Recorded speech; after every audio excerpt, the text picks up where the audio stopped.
gitu. Kalau misalnya ada hal-hal yang terkait apapun yang ada di lingkungannya, itu cepat meresponnya. Gitu. Jadi karena itu ketika Bapak Ibu dan teman-teman sekalian nanti menyusun kurikulum, harus memperhatikan ini, ya bagaimana membentuk lingkungan yang kondusif supaya bisa mendukung peserta didik itu untuk belajar lebih banyak. Nah, jadi kurikulumnya harus juga merespon lingkungan. Jadi kalau sekarang misalnya lingkungan saat ini sudah lebih dekat kepada teknologi misalnya, maka kurikulum yang dikembangkan harus mengarah ke sana. Tetapi Bapak Ibu dan teman-teman sekalian, ketika mau Bapak Ibu jadi kepala sekolah, saya sampaikan nih, ada quote-quote ya, quote-quote terkait dengan pimpinan, mudah-mudahan manfaat juga, karena ini saya kira penting juga. Kalau ini saya sampaikan ke teman-teman tadi pagi, untuk kelas yang di tadi ya, yang kelas saya di pengembangan organisasi. Jadi begini, ini penting buat kepala sekolah sebelum masuk ke sini, supaya nanti menyusun kurikulumnya seperti apa itu mudah ya.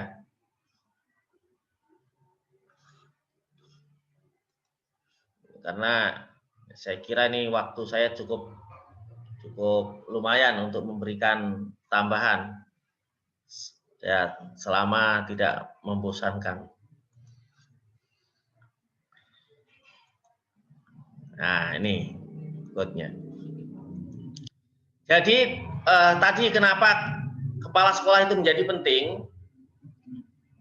Di dalam ada Permendiknas tahun 2010 tentang penugasan guru sebagai kepala sekolah.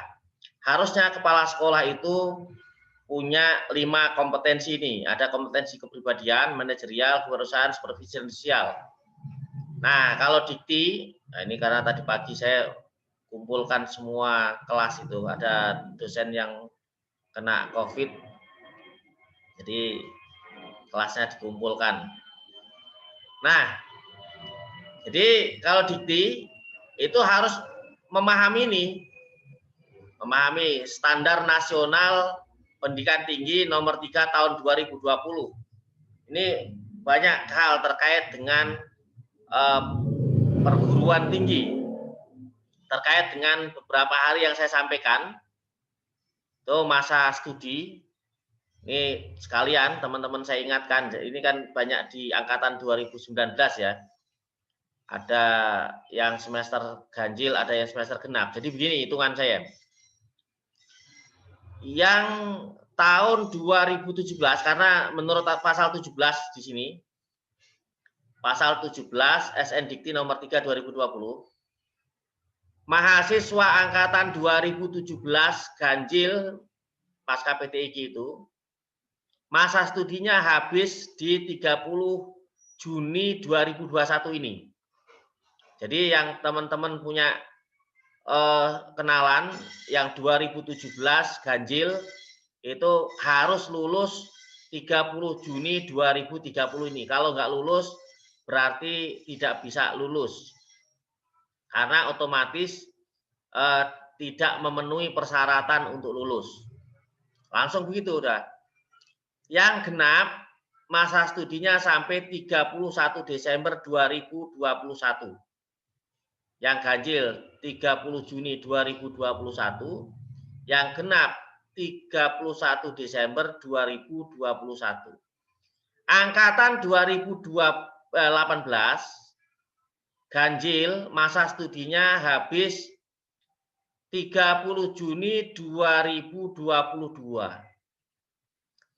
Yang genap 2018 genap masa studinya habis tanggal 31 Desember 2022. Nah, teman-teman ini yang 2019 caranya angkatan itu gimana? Lihat saja di WhatsApp itu gampang. Angka depannya. Ya, kalau kelompok ini kebanyakan angka depannya 19 berarti angkatan 2019. Itu masa studinya habis di Juni 30 Juni 2023. Ya kan? Ini 2021, 2022 angkatan 18, angkatan 19 berarti Juni 30 Juni 2023 yang semester ganjil, masih lama ya, masih 2 tahun ya. Tenang aja lah, masih lama. Ya, kecuali kalau mau sedekah lebih banyak ke VTI boleh. Yang genap tuh tadi Pak Hamid tuh genap tuh. Itu habis 31 Desember 2023. Setelah itu ya, kalau mau lebih cepat, paling cepat 4 semester. Pekan depan masih ada pertemuan sekali. Pekan depannya lagi akhir Januari itu sudah ujian, berarti sudah habis semester ganjilnya. Berarti di Februari nah itu sudah mulai mempersiapkan genap. Karena akhir Februari pekan ketiga Februari itu sudah masuk ke semester genap. Berarti teman-teman sudah semester 4. Nah, menyusun satu semester itu saya kira cepat.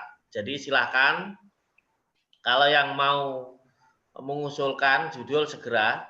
Ada kelas ini tadi Pak Habib ya, Pak Habibur Rahman.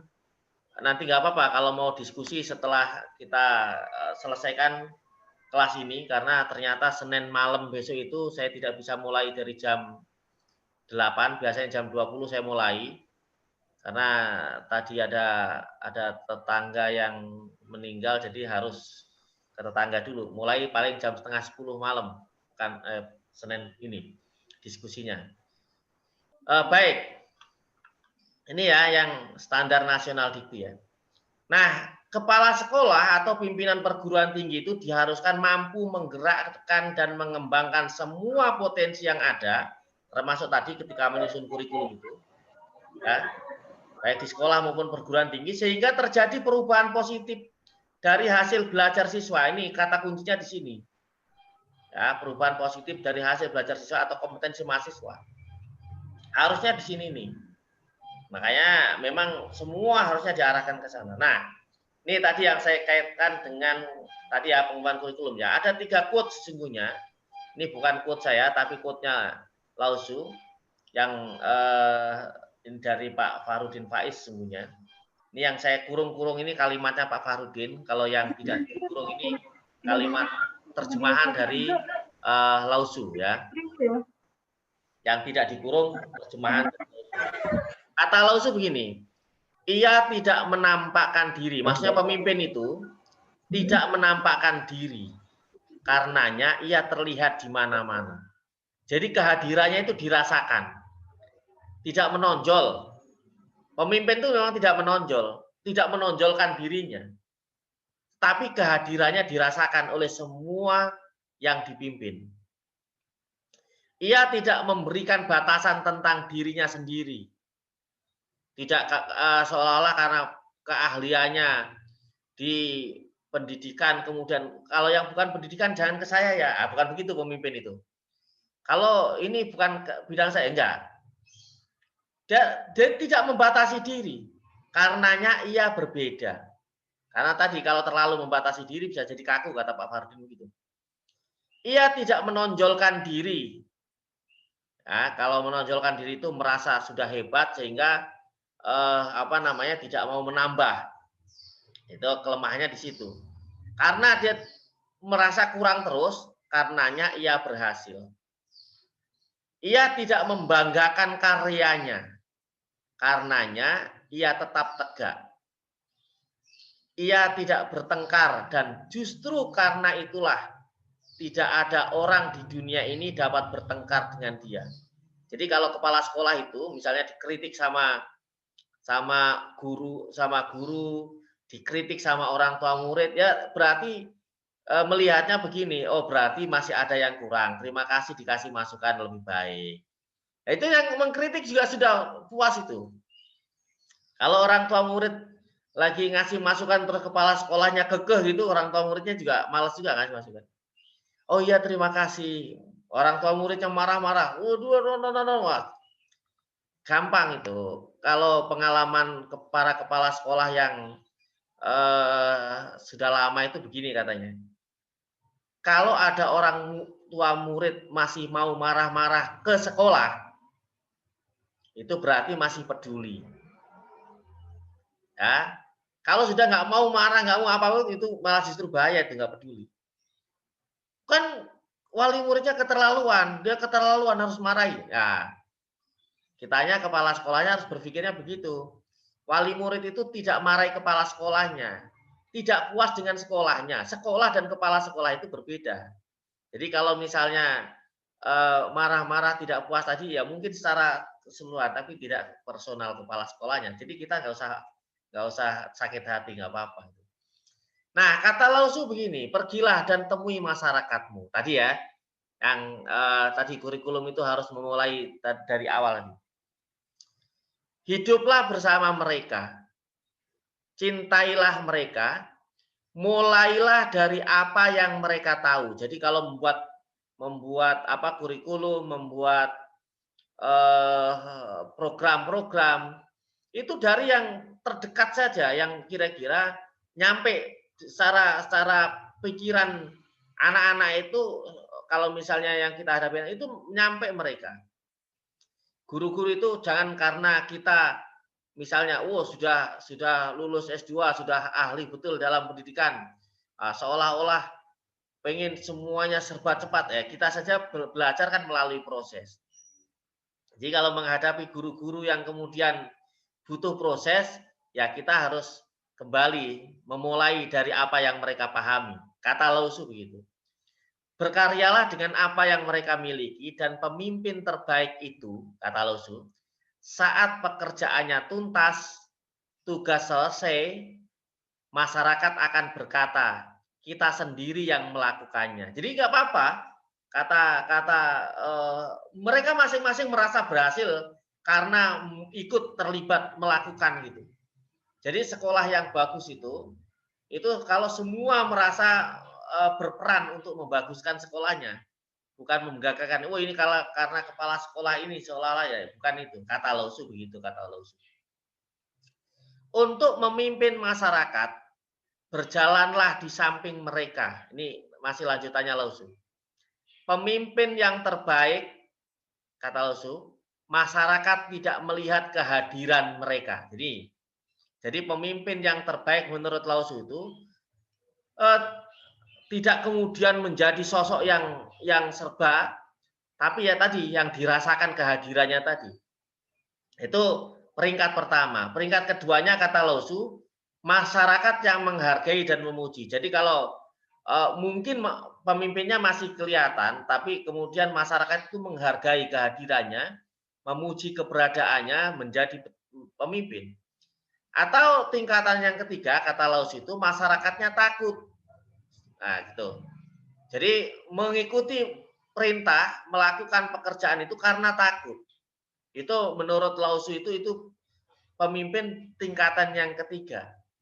Baru pemimpin yang keempat itu masyarakatnya benci. Nah, ini kata Lausu begitu.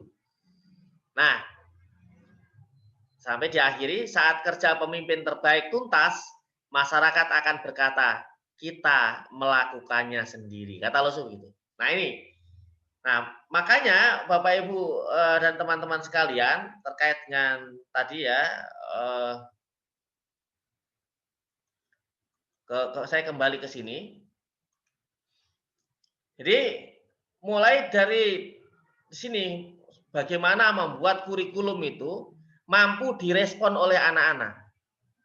Karena sesungguhnya siswa tingkat SD itu punya karakter sini, menyelidik. Tanya aja, kenapa kalau kita ketemu anak kecil suka bertanya, yaitu memang dia sedang berperan sebagai penyelidik. Apa-apa ditanya ini, tanya ini, tanya ini. Nah, sering hilangnya kompetensi ini itu di SD malah. Karena semuanya harus rapi, anak-anak itu dianggap harus taat gitu. Sehingga kalau mau bertanya, kamu tanya mulu. Kamu jadi kompetensi sebagai penyelidiknya akhirnya hilang. Maka banyak orang yang kritis ya, di anak-anak kecil itu kan kritis sekali ya. Kenapa? Karena kalau ada perubahan-perubahan kecil itu orang tuanya atau orang-orang dewasa yang ada di sampingnya itu mengapresiasi. Anakku sudah bisa berdiri, padahal cuma berdiri sekali terus jatuh lagi misalnya. Sudah bisa bicara, coba bicara satu, sudah memiliki tambahan-tambahan kecil itu kemudian diapresiasi. Nah, itu yang menyebabkan akhirnya anak-anak yang belum sekolah di SD itu seringkali kemudian ditemukan menjadi pribadi-pribadi yang kritis dan punya daya kreasi yang tinggi. Kalau di SD mulai turun. Nah, anak SD itu harusnya dia punya keinginan untuk aktif. Makanya kalau menyusun pengembangan kurikulumnya, bikinlah di sana bagaimana kerja kelompok, membuat proyek, dan lain sebagainya. Mereka juga punya daya imajinasi yang tinggi. Ya, jadi pengembangan kurikulumnya harus mendukung itu. Harusnya begitu. Sehingga bagaimana ketika mereka kerja dengan temannya, bagaimana ketika mereka menyelesaikan permasalahan-permasalahan yang terjadi antar teman, bagaimana mereka itu mulai menancapkan cita-cita dan keinginannya dan lain sebagainya itu. Harusnya kurikulum itu mulai ke sana. Nah, hubungan kegiatan jasmani dan prestasi ini cukup kuat. Artinya apa? Anak-anak SD itu merasa bahwa mereka yang berprestasi itu yang memang punya perkembangan jasmani yang tampak baik. Nah, misalnya anak-anak yang kemudian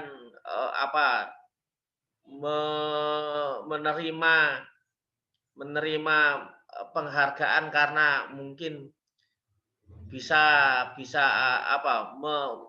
termasuk jasmani itu baik yang dimaksud jasmani itu aktivitas-aktivitas yang terlihat ya. Tadinya misalnya tulisannya bagus, nah kemudian mendapatkan apresiasi,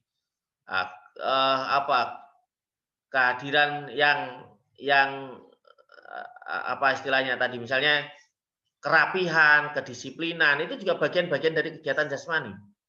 Nah, itu mereka biasanya masih melihat ke situ. Nah, bagaimana menghubungkan antara pemikiran kegiatan jasmani dan prestasi ini dengan tadi imajinasi itu. Nah, itu bagaimana? Itu disitulah pengembangan kurikulum. Nah, anak-anak SD itu masih suka membanding-bandingkan. Itu karakteristiknya memang seperti itu. Nah, Bapak Ibu dan teman-teman sekalian, ini saya lanjutkan di sini nih tentang Piaget. Ini kalau bacanya Jean Piaget ya. Saya sering mendengarnya Piaget. Itu cara membaca orang-orang yang katanya begitu panggilannya Piaget. Jadi siswa SD usia 7 sampai 12 tahun itu menurut Piaget itu berada pada masa operasional konkret. Karena dia berada pada masa operasional konkret, maka ini sesungguhnya sudah diakomodir oleh pemerintah. Ya, waktu belajar itu nggak panjang. Maka di SD itu kan hanya 35 menit, kemudian nanti di SMP 40 menit per jam ya.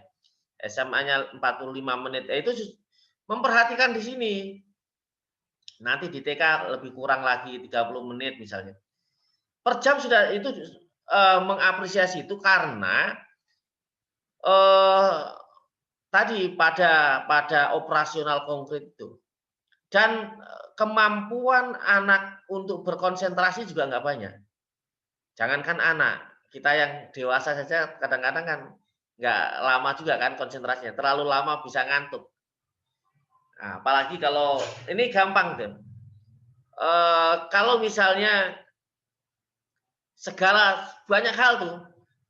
Banyak hal tuh kalau misalnya monoton itu membuat nyaman, dan kenyamanan itu akhirnya menurunkan daya berpikir dari alfa ke beta. Nah, itu nanti sampai ke itu turun tuh. Makanya banyak hal kalau misalnya monoton, bikin aja musik yang monoton, tong tong tong tong. Terus itu lama-lama juga bikin kita ngantuk sama. Nah, gaya itulah yang kemudian diambil oleh penceramah-penceramah. Kalau misalnya kadang-kadang kalau sudah monoton nyanyi, kalau enggak agak tinggi sedikit. Nah, itu kan gaya-gaya seperti itu. Supaya membangkitkan, guru pun harus begitu harusnya. Nah, peristiwa belajar harus bervariasi. Harusnya, karena pada studium ini operasional kognitif itu harusnya ini supaya bisa efektif. Bervariasi itu bisa variasi cara, ya caranya bisa variasi pendekatan pembelajaran, bisa variasi metode mengajar, bisa variasi tempat belajar, kadang-kadang di kelas, kadang-kadang di luar kelas, kadang-kadang di lapangan gitu. Kadang-kadang nggak apa-apa misalnya dalam konteks PJJ, sekarang kan PJJ. Oke, Bapak anak-anak sekalian, Bapak ingin kalian belajarnya ada di dapur masing-masing. Itu seru juga itu. Ada sensasi-sensasi baru ya. Kita saja kan kadang-kadang yang dewasa juga kalau rutin monoton gitu juga malas juga, harus ada sensasi-sensasi baru itu. Dan menarik buat siswa. Jadi menariknya bukan buat dosen, bukan buat guru, tetapi menarik itu buat siswanya. Nah, bagaimana yang menarik buat siswa itu tentunya perlu pendalaman tersendiri ya. Perhatian anak ini usia 7 sampai 12 tahun ini kata Piaget fokus pada lingkungan terdekat. Nah, karena dia fokus pada lingkungan terdekat, maka untuk memahamkan dunia yang lebih luas, perlu ada media-media yang lain. Misalnya pengen memahamkan tentang kehidupan bagaimana seorang pilot yang ada di itu bisa saja dengan ditarik pilotnya yang cerita. Kalau nggak ada berarti bagaimana membuat tadi misalnya video-video pendek dan lain sebagainya. Nah, kira-kira itulah yang nanti bisa digunakan untuk membantu agar pengembangan kurikulum di tingkat sekolah dasar itu lebih efektif. Saya kira itu ya. Ini yang saya sampaikan ya. Ada diskusi, pertanyaan, tambahan, masukan. Kalau nggak ada, saya kira cukup. Baik, Bapak Ibu dan teman-teman sekalian, saya kira bisa dicukupkan sekian. Terima kasih kebersamaan kita. Pak Juprin mau menambah, Pak Juprin? Udah, Pak dosen. Oke. Baik. Kalau tandanya gini, kalau Pak Juprin sudah puas, yang lain itu puas sudah selesai. Kalau nggak ingin nambah itu udah yang lain sudah cukup. Ya, baik. Baik, terima kasih Bapak Ibu dan teman-teman sekalian. Sama-sama kita akhiri alhamdulillah. Alhamdulillahirobbilalamin. Baik, pembelajaran kita sudah selesai. Yang mau live silakan live, yang mau diskusi untuk judul